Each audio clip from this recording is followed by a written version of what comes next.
Yeah, we have 4 kids, and we've been working as Bible translators in Papua New Guinea since 1988. That's when we went there for the first time. And we work for a people called the Dawawa, and there's about 3,000 speakers of those in the southern mountains of Papua New Guinea. It's a very, very remote place. You can only get there by helicopter. The older folks, they still remember the days of cannibalism, and we still have caves filled with skulls in our area. They're animists. That means they worship bush spirits and ancestor spirits. These people, they were missionized, I want to say. Not evangelized, but Christianized, so to speak. And then they had a very weird way, a weird version of the gospel. It's called the cargo cult. And it's widely spread in Melanesia. And I think I can have time to tell the short story to say how it goes.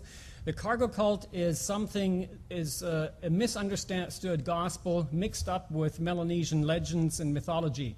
And what it basically says is Jesus Christ was born in Papua New Guinea at a place called Bethlehem, but that's just a cover name for the real place, which is a village in Papua New Guinea. He grew up, he did a lot of good things. He helped people, he healed them, and he gave them food. But one day he was killed by accident, and then he went underground for 3 days. And he was traveling underground. Don't ask me how, but that's how the story goes. And from time to time, he would poke out his head out of the ground and look around to see if his enemies were still there, or if the air is clear. Well, if it wasn't good to come up, he went down again and did some more traveling. But everywhere where he poked up his head, that's where today we have the springs. So the living water is what comes from that. After 3 days, he rose again, and he was piping mad at the people for killing him for no reason. So he deserted them, and he went to a place called Paradise. And Paradise is the world of the white man, which is, it's America, Europe, Australia, and New Zealand. And it's all one place in their minds. It's one local, physical place. And so he went to Paradise, and there he gave the people the good news, the gospel, which is how to get cargo. And so it follows that nowadays all the white people, we have all the nice stuff, like cars and planes and TVs and whatnot, and the Papua New Guineans have nothing. But one day Jesus Christ will come back in power and glory and give them a lot of cargo. So that was the cargo cult. Anyways, so we were invited to come there to straighten that out and translate the Bible. And we had an incredible introduction. And the very first morning, the witch doctor the main witch doctor, they have several, they have a hierarchy there. And the big guy, he showed up on our doorstep. We had a bush hut, grass hut where we lived in. And he could speak a little bit of English. So I was quite surprised. And he had 2 apostles with him, he called them. And he said, he's here to test me with a bush knife. A bush knife is a machete, about that long. And I said, well, I'd rather forgo the testing. But he insisted, and I didn't know what to do. So he started acting very strange and wielding the bush knife, always sort of pretending to hit me, or I don't know if he really tried and he just didn't, but I prayed, and he started yelling in a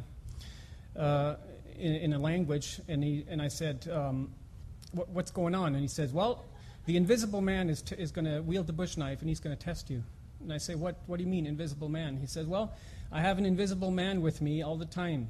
He helps me to do my magic, and he will wield the bush knife, and he will talk to you. So it occurred to me this was some kind of demon possession. And at that moment I said, I don't know, it just came to me to say, oh, that's interesting. I have an invisible man too. He's right next to me all the time, and he helps me too. His name's Jesus Christ, the Lord of the universe. And when I said that, something amazing happened. It's just the same story as in the gospel when Jesus said, it's me, and they fell back. The guy fell over. He was like pushed back, and he stumbled and started yelling at the top of his lungs. And I called him back, and I said, what are you saying? And he said, I don't know. The invisible man said that.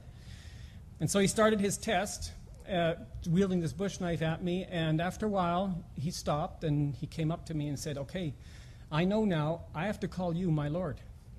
And then he disappeared. And I don't know if he said that to me or if he said that to the Lord who was with me, but that's what he said. And then he went away. And the people witnessed that, and they were extremely impressed. They thought something's different with us, that this guy reacted to us in such a way. And anyway, so we started translating the Bible, and they were very helpful from the beginning.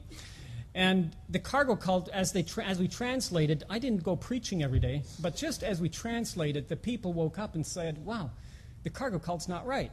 I said, "Yeah, you got it." And and it completely disappeared in our area. Well, it's still around on the outskirts, but in our village and neighboring villages, it's completely gone.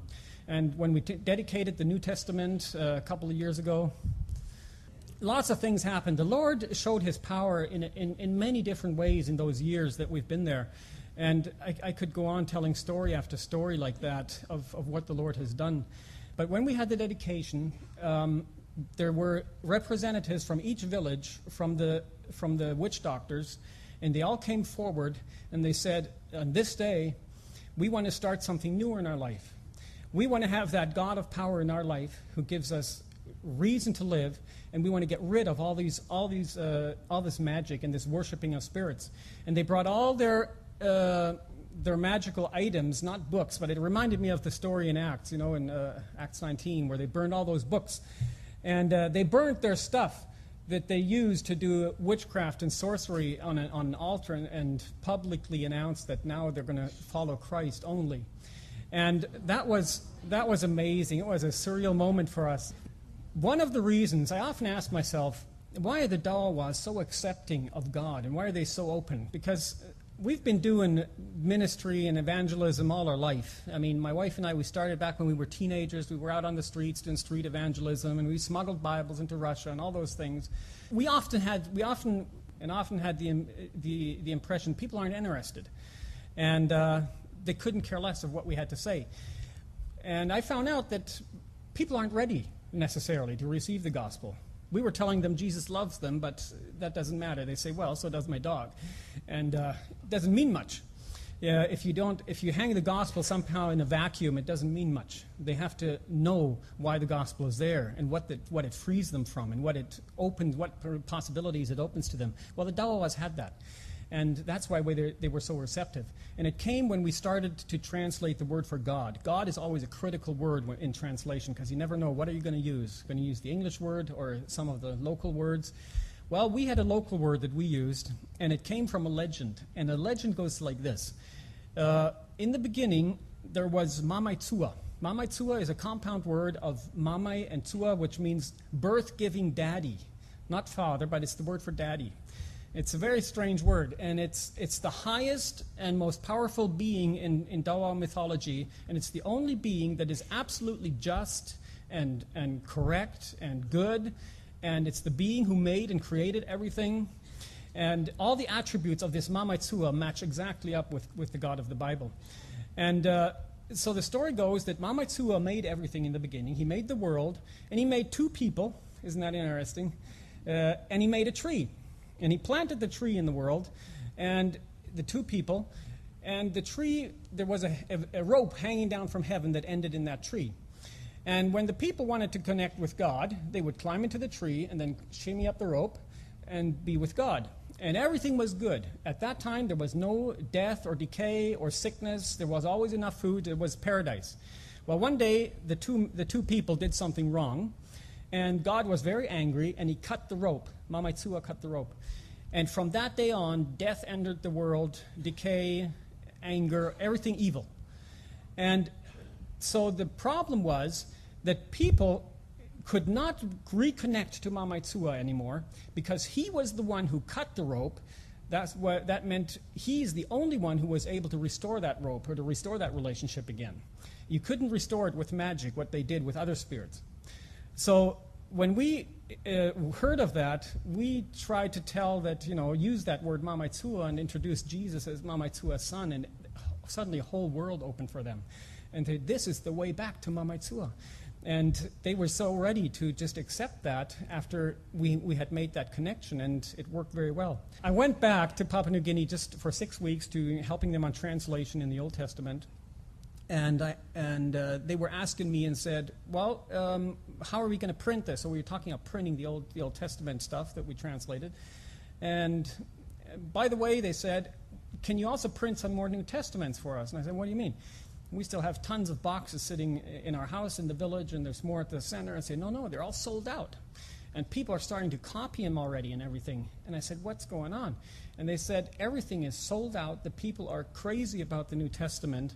And little church groups and Bible studies have started in every hamlet and village because they heard of what we had done, and they found out that from other Christians now that this book is the way to show them the way back to restore that relationship with Mama Itsua. You can pray for the Dawawa people. There's something great going on there. They're very simple in their faith. But God is doing a lot of great things and really glorifying His name over there in Papua New Guinea. Yeah, we have 4 kids, and we've been working as Bible translators in Papua New Guinea since 1988. That's when we went there for the first time. And we work for a people called the Dawawa, and there's about 3,000 speakers of those called the cargo cult. And it's widely spread in Melanesia, and I think I can have time to tell the short story to say how it goes. The cargo cult is a misunderstood gospel mixed up with Melanesian legends and mythology. And what it basically says is Jesus Christ was born in Papua New Guinea at a place called Bethlehem, but that's just a cover name for the real place, which is a village in Papua New Guinea. He grew up, he did a lot of good things. He helped people, he healed them, and he gave them food. But in the southern mountains of Papua New Guinea, it's a very, very remote place. You can only get there by helicopter.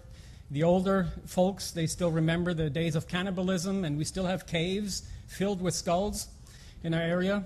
They're animists. That means they worship bush spirits and ancestor spirits. These people, they were missionized, I want to say. Not evangelized, but Christianized, so to speak. And then they had a very weird way, a weird version of the gospel. It's called